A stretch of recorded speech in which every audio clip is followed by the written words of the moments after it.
कालखंड में साहब श्री कहते हैं कि हे महेश्वर, हे शिव, हे महादेव, आपके तत्व को तो मैं नहीं जानता। मैं नहीं जानता कि आप कैसे दिखते हैं, क्योंकि जो अनुभव करता हूँ वो एक झलक है। आप कैसे दिखते हैं, क्या हैं, कौन है, दिखाई कुछ भी नहीं देता, लेकिन हमारा हृदय अनुभव करता है। तव तत्वम न जानामि कीदृश्योसि महेश्वर, यादृश्योसि महादेव, तादृशाय नमो नमः। हे महेश्वर, आपके तत्व को हम नहीं जानते, आप कैसे दिखते हैं, क्या हैं, लेकिन आप जो हैं, जैसे हैं, हम सभी आपको नमन करते हैं, प्रणाम करते हैं। महेश्वर के रूप में, महेश्वर शब्द का अर्थ होता है जो ईश्वरों का भी ईश्वर हो। महेश्वर शब्द से ही स्पष्ट है। महेश्वर चीफ कंट्रोलर यानी मुख्य नियंत्रक। बाकी पद भी कुछ कुछ नियंत्रण करते हैं, लेकिन जो सबको नियंत्रित करता है, जो सबका बॉस है, जो सबका चीफ है, जो सबका मुख्य नियंत्रक है, उस सत्ता को, परम सत्ता को कहा गया महादेव, जो देवों के देव हैं। गुरु और शिष्य परंपरा में भी गुरु, सदगुरु और जगत गुरु स्वाभाविक है। जब गुरु 3 श्रेणियों में होंगे तो शिष्य भी 3 श्रेणी में होंगे। नहीं, गुरु पहलवान होगा तो स्पष्ट है कि शिष्य जो होंगे वो पहलवानी सीखने ही गए होंगे। गुरु अगर दर्जी है, इसका अर्थ है कि जो शिष्य है वो सिलाई सीखने ही गया है। गुरु के अनुसार ये भी स्पष्ट हो जाता है कि शिष्य क्या सीखने गया है। शिष्य का अर्थ ही होता है जो सीखने की मानसिकता में हो। शिष्य का अर्थ ही होता है जो अनुशासन में, गुरु के रहने की मानसिकता में हो। तो गुरु और शिष्य परंपरा में गुरु, सदगुरु और जगत गुरु, ये 3 श्रेणी आती है। गुरु उनको कहते हैं, गुरु का ही काम तीनों सत्ता करती है, लेकिन गुरु जो शरीर में होते हैं वो अपनी वाणी से, अपने स्पर्श से, वाणी मतलब सामने बैठे हैं लोग और गुरु बता रहे हैं, स्पर्श से यानी कि सिर्फ मस्तिष्क को छू कर ही किसी ने शिव का आवेश पैदा कर दिया है। स्पर्श से, छूने से, अपने पास बिठा के, साधना से, कोई साधना की ऐसे बैठो, इस मुद्रा में बैठो, मंत्रों का जप करने से, यानी एक मंत्र दे दिया है कान में और कहा है कि अहर्णी सब इसी मंत्र का जाप आपको करना है, इतने समय तक करना है, इस विधि से करना है, इस मुद्रा में बैठ के करना है। साधना, उपासना, का अर्थ ही होता है नजदीक बैठकर उपासना के माध्यम से वो भी शिव का आवेश पैदा करते हैं। वो भी महादेव के, अगर सही गुरु है तो महादेव के तरफ चलने के लिए प्रेरित करते हैं। सदगुरु, सदगुरु श्रेणी में जो गुरु होते हैं, जो गुरुओं में थोड़ा ऊपर माने गए हैं, उसमें सदगुरु श्रेणी के जो गुरु है वो मात्र अपनी दया से शिष्य को, अपने विद्यार्थी को शिव से एक में कर सकते हैं, परंतु क्योंकि वो शरीर में है तो बंधन है। कोई भी शरीर में आएगा तो कुछ बंधन होंगे, कुछ नियम, कुछ कानून होंगे। तो सदगुरु श्रेणी में भी कुछ न कुछ पसंद या नापसंद उस गुरु की होगी ही होगी। उस श्रेणी के गुरु भी अगर वो गृहस्थ आश्रम छोड़ के आए हैं तो जो उनका शिष्य बनने जाएगा वो उसको कहेंगे कि तुम गृहस्थ आश्रम छोड़कर आओ, यानी ब्रह्मचारी बन के आओ, तो हम तुमको अपना शिष्य बनाएंगे। और तो तब इस कंडीशन में, इस शर्त पे, इस परिधि में, इस घेरे में उस शिष्य को शिव की तरफ आवेशित कर सकते हैं। बंधन तो है, एक बंधन तो हो गया कि ब्रह्मचारी बन के आना होगा।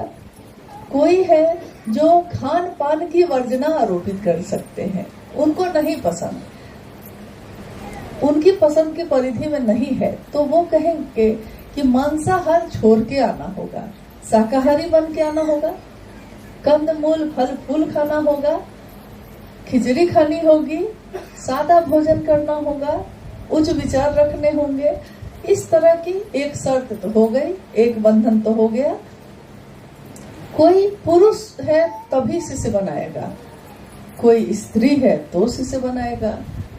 यानी कर्म कांड, नियम कानून, कुछ न कुछ बंधन होंगे ही होंगे। एक विशेष शर्त में जो आएगा, उस परिधि में आए लोगों को वो शिव तक लेकर जा सकते हैं। अब आई बात जगत गुरु शिव की। जगत गुरु शिव यानी सबके गुरु, गुरुओं के गुरु भी शिव है। जगत गुरु के कुर्सी पे बैठे शिव सदगुरु श्रेणी के भी गुरुओं के गुरु है, सबके गुरु। इसीलिए उनको कहा गया जगत गुरु, विश्व गुरु, आदि गुरु। आदि गुरु का अर्थ होता है कि जहाँ से प्रारंभ होना, आदि यानी प्रारंभ, और अंत मतलब जहाँ समाप्त होता है। आदि और अंत हम कहते हैं ना वाक्य में, आदि और अंत। आदि का अर्थ जहाँ से प्रारंभ हुआ। गुरु की परंपरा जहाँ से शुरू हुई, शिव से शुरू हुई, तो शिव को आदि गुरु भी कहा गया। योग की परंपरा भी शिव से शुरू हुई, तो उनको आदि योगी भी कहा गया। आदि गुरु शिव जब होंगे तो गुरु, जैसे ही गुरु की सत्ता पे वो बैठेंगे, कोई ना कोई उनका शिष्य होगा। तो जब कोई विद्यालय शुरू होता है तो कोई तो ऐसा होता है जो पहला विद्यार्थी होता है, उसमें जो एडमिशन लेता है। पूरे कॉलेज में कोई एडमिशन लेना शुरू हुआ तो पहला कोई तो होगा, फिर लोग 5 आदमी, 10 आदमी, 20, 50, 100, 1000, फिर बढ़ते चले जाते हैं। आदि गुरु शिव की प्रथम शिष्या माँ भवानी को कहा गया। माँ भवानी यानी शिव की शक्ति, शिव का ही स्वरूप, शिव का ही प्रकटीकरण, जो दिखता है, जो ऊर्जा का काम कर रहा है। और जब तक वो सोया है तो शिव सुसुप्तावस्था में है, शिव अघोर है। लेकिन जैसे ही शक्तियों का प्रकटीकरण हुआ है, उसको हम लोगों ने उस सत्ता को नाम दिया, वो माँ भवानी है, माँ दुर्गा है, भगवती है, अनेक नामों से दिया है। पहली शिष्या आदि गुरु शिव की स्वयं माँ भवानी है, और शिष्य परंपरा अब आगे बढ़ी। इसलिए जब माँ दुर्गा की पूजा होती है तो आपने गौर किया होगा कि जब उसके श्लोक कोई पढ़ते हैं, उसमें हम कहते हैं कि आगम निगम बखानी तुम शिव पटरानी। आगम निगम बखानी, आगम कहा गया जो शिव से ज्ञान उतरा भवानी में, माँ भगवती में, वो हुआ आगम। और अब माँ भगवती के द्वारा जो संसार में फैला, तो उस ज्ञान को कहा गया निगम। इसीलिए आगम निगम बखानी तुम शिव पटरानी। शिव का शिष्य बनना देखा जाए तो पात्रता तो किसी में नहीं है। अगर शिव गुरु के रूप में योग्यता खोज देंगे, तब तो इस धरती पे क्या, इस पूरे ब्रह्मांड में या शिवलोक से लेकर किसी भी लोक में, तीनों लोकों में कोई भी ऐसा नहीं होगा जो इसका पात्र होगा, या जिसमें ये योग्यता होगी कि वो शिव से उतरा ज्ञान धारित कर सके। तो यहाँ क्या हुआ, महादेव की ऊर्जा जो अक्षय स्रोत है, जिसका कभी क्षय नहीं होता, और जिनके नियंत्रण और जिनकी इच्छा का प्रतिफल है ये पूरी दुनिया। अगर महादेव गुरु के रूप में होंगे तो उनको अपने शिष्य के मानसिक स्तर पे उतरना होगा। किसी भी गुरु को ऐसा करना पड़ता है। अगर कोई बहुत बड़ा पहलवान है, लेकिन अगर उसके पास आप गए हैं पहलवानी सीखने, तो वो पहला ABCD वाला दांव पेच से शुरू करेगा। वो बहुत बड़ा है, लेकिन शिष्य जो आया है उसने तो अभी शुरू ही किया है। कोई बहुत PhD करके बैठा है, इतना विद्वान है, लेकिन अगर पहला क्लास में कोई विद्यार्थी को पढ़ाने वो बैठा है तो उसको लकीर खींच के पढ़ाता है, क ख ग घ लिख के सिखाता है, अ आ सिखाता है, यही ना करता है। क्या बच्चे को कुछ चाहिए क्या? आप लोग लगातार हलचल में हैं, कुछ चाहिए?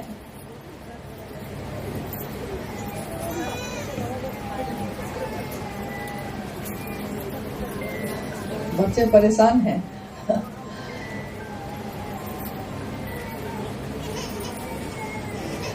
मेरा अनुरोध है कि जो छोटे बच्चे हैं उनको गोद में थोड़ा घुमा दीजिए आप लोग, क्योंकि वो लोग परेशान हो रहे हैं। गर्मी है ना, एक जगह बैठे हैं, बच्चा है, उसको थोड़ा ही पता है कहाँ बैठे हैं, क्या कर रहे हैं। घुमा दीजिए, घूमते घूमते भी बात सुनी जा सकती है। वही बोल रहे हैं कि अगर भूख लगी हो तो कुछ दिलवाएं बच्चे को। किसी को चाहिए कुछ?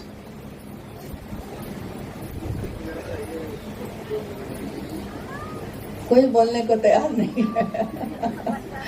खैर चलिए, तो कोई अगर गुरु है तो वो अपने शिष्य के जिस मानसिकता पे जाके शिष्य सीख सकता है उस मानसिकता पे उतरकर और तब ज्ञान देना शुरू करता है। कोई किसान है, उसको खेती का सारा ज्ञान है, लेकिन अब बेटा कह रहा है कि पिताजी हमको भी थोड़ा सा ज्ञान दीजिए ना, खेती कैसे कैसे की जाती है। तो वो सबसे पहले शुरू करता है कि पहले खेत को कोड़ना सीखो, शुरू करो, एबीसीडी से शुरू करो, तब ना, यानी उसके स्तर पे आकर वो सिखाना शुरू करता है। शिव भी, जगत गुरु शिव भी जब गुरु की कुर्सी पे बैठेंगे तो होंगे वो ईश्वर, है वो महेश्वर महादेव, लेकिन गुरु के रूप में उनको अपने शिष्य के मानसिक स्तर पे उतरना पड़ता है। इसीलिए कभी वो शिव गुरु की कुर्सी पे भी बैठते हैं, यानी वाणी से, स्पर्श से, उपासना से, साधना से, कर्मकांड से, किसी भी तरह से शिव का आवेश पैदा उस कुर्सी पे भी बैठ के करते हैं। सदगुरु की कुर्सी पे भी बैठे हैं, और जैसे जैसे ज्ञान बढ़ता जाता है फिर जगत गुरु शिव से स्वयं से ही जुड़ाव एक मेक करने की व्यवस्था करते हैं। जगत गुरु शिव का शिष्य जब धरती पे होता है कोई, तो अब उसके आचरण में, उसके मन में, उसके वचन में भी ये परिलक्षित होता है, क्योंकि शिष्य को देखकर ये समझा जाता है कि गुरु कौन है। विद्यार्थी का रिजल्ट देखकर ये पता चलता है कि मास्टर बढ़िया है कि नहीं है। बच्चा पढ़ने में एकदम अच्छा नहीं है, मास्टर अच्छा मिल गया है, उसने बच्चे को खिलाते खिलाते पढ़ा दिया है, और जब परीक्षा देकर वो पास किया, रिजल्ट आता है, रिजल्ट में वो फर्स्ट डिवीजन से पास किया, तो लोग कहते हैं कि मास्टर बढ़िया मिल गया था। विद्यार्थी में तो वो बात नहीं थी, लेकिन गुरु बढ़िया मिल गया। हम में वो बात है या नहीं, ये मुद्दा नहीं है। गुरु शिव है तो वो शिव जैसा बना लेंगे, क्योंकि गुरु की अविश्वास में भी अगर गुरु के पास गए हैं, चले गए हैं, तो गुरु तो आपके मन को परिमार्जित कर ही लेते हैं। साहब श्री हरिनानंद जी ने इस कालखंड में जब सन 1974 में शिव को अपना गुरु बनाया था, उनको नहीं मालूम था कि शिव गुरु होते हैं। धीरे धीरे जब पहली बार में तो मां नीलमानंद जी को बताया, फिर आगे जब उनका जीवन बढ़ता चला गया तो एक तरफ बिहार प्रशासनिक पद के पदाधिकारी के रूप में और दूसरा पहलू उनका था शिव के शिष्य के रूप में। ये दोनों का अद्भुत संतुलन उनके जीवन में दिखता है, क्योंकि अक्सर अगर कोई अध्यात्म के तरफ मुड़ जाता है तो वो पूरी तरह अध्यात्म में ही डूब जाता है, फिर उससे लौकिक काम नहीं होते। नहीं कहते हम लोग कि इश्क ने मुझको निकम्मा कर दिया, वरना मैं भी आदमी था काम का। यानी अगर इश्क हो जाए, ईश्वर से हो तब भी, किसी व्यक्ति से हो जाए तब भी, लोग कहते हैं कि अब किसी और काम का ये नहीं रहा। लेकिन साहब श्री हरिनानंद जी ने, शिव के शिष्य ने, ये अपने आचरण से प्रस्तुत किया कि शिव का शिष्य लौकिक और पारलौकिक दोनों जीवन को एक तरह से जीता है, संतुलन के साथ, जैसा गुरु करते हैं। अगर शिव सिर्फ शिखर पे बैठे होते तो धरती के लोगों को उनका अनुभव नहीं होता, धरती के लोग उनका सानिध्य नहीं प्राप्त कर सकते थे। अगर शिव सिर्फ देवताओं के ही हो जाते तब भी ऐसा नहीं हो सकता है, लेकिन शिव एकमात्र ऐसी सत्ता है जिनके पास देवता और राक्षस, किन्नर, गंधर्व, नागलोक से लेके नरलोक तक हर व्यक्ति का स्थान है, हर जीव, हर रचना का स्थान है वहाँ। महादेव सबको एक समान स्थान देते हैं। इसीलिए शिव के शिष्य साहब महिमानंद जी ने भी यही कहा कि हर व्यक्ति परमात्मा पथ का पथिक हो सकता है। हर आदमी में ये पात्रता है कि वो शिव को अपना गुरु बना सकता है, उनका शिष्य बन सकता है। आज तक इस धरती पे ये बात किसी ने किसी के लिए नहीं कही। अद्भुत सी बात है, शिव की शिष्यता में हर बात अद्भुत है, हर बात अलौकिक है, हर बात की इतनी सुंदरता है जिसका कभी क्षय नहीं होता। शिव से दया मांगना, आज तक इतनी उपासना साधना हुई, लेकिन महादेव से दया मांगने की विधि किसी ने नहीं बताई कि मन आपका दया भी मांग सकता है। साहब श्री ने पहले सूत्र में दया मांगने की विधि बताई है। दूसरे सूत्र में साधना और उपासना या उस देवी या उस देवता के पास बैठकर उसकी अर्चना करना, उसकी बड़ाई करना, यही होता आया था आज तक। साहब श्री ने पहली बार कहा कि उनको मालूम है कि वो कर्पूर गौरम है, महादेव को पता है कि वो कितने अच्छे हैं, तो जो अच्छे हैं उनको तो मालूम ही है। उनके सामने खड़े होके आप बताते हैं कि आप इतने अच्छे हैं, आप इतने सुंदर हैं। अगर वो इतने ही अच्छे हैं तो जाइए और दुनिया को बताइए, वो शिव तो जगह है, दुनिया सोई है। जाइए, घर घर जाइए, व्यक्ति व्यक्ति के पास जाइए और लोगों को बताइए कि महादेव कितने अच्छे गुरु हैं। जब शिव स्वयं गुरु हैं तो हम दूसरे की तलाश क्यों कर रहे हैं? जब रास्ता है बना हुआ, मंजिल भी पता है, तो हम भटक क्यों रहे हैं? क्यों नहीं उस शिव के पास सीधे जाते हैं? क्यों हम इसके उसके पास भटक रहे हैं? शिव की चर्चा करना, शिव की चर्चा, इसका प्रचलन धरती पे कभी नहीं रहा। शिव की कथा का रहा, राम कथा का रहा, कृष्ण कथा का रहा, भागवत कथा का रहा, रामायण महाभारत का रहा, लेकिन शिव की चर्चा ये बात आज तक कभी नहीं हुई।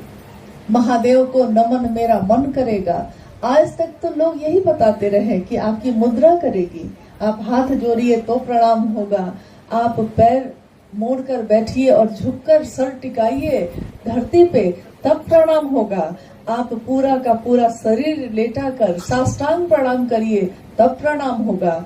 साहब श्री ने कहा प्रणाम तो आपका मन करता है। और ये तीसरा सूत्र भी वही विधि है।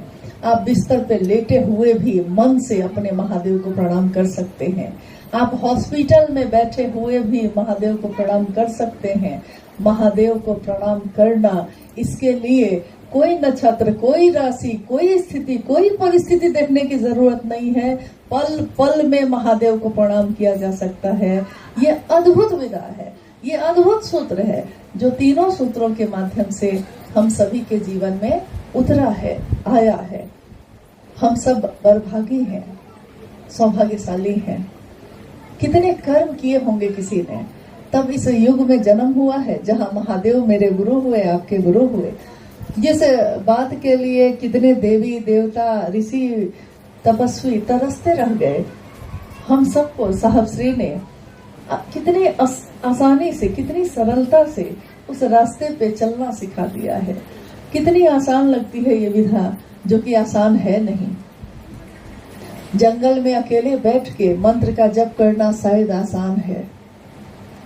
हिमालय की गुफा में अकेले शांत बैठकर ईश्वर की आराधना करना आसान हो सकता है, लेकिन घर गृहस्थी के जंजाल में फंसे हुए, बच्चा रो रहा है, पति रोटी मांग रहा है, पिता पांव दबाने के लिए बुला रहा है, इस आपाधापी और बेचैनी में भी महादेव याद रहते हैं। ये आज तक किसी के द्वारा नहीं हो सका था।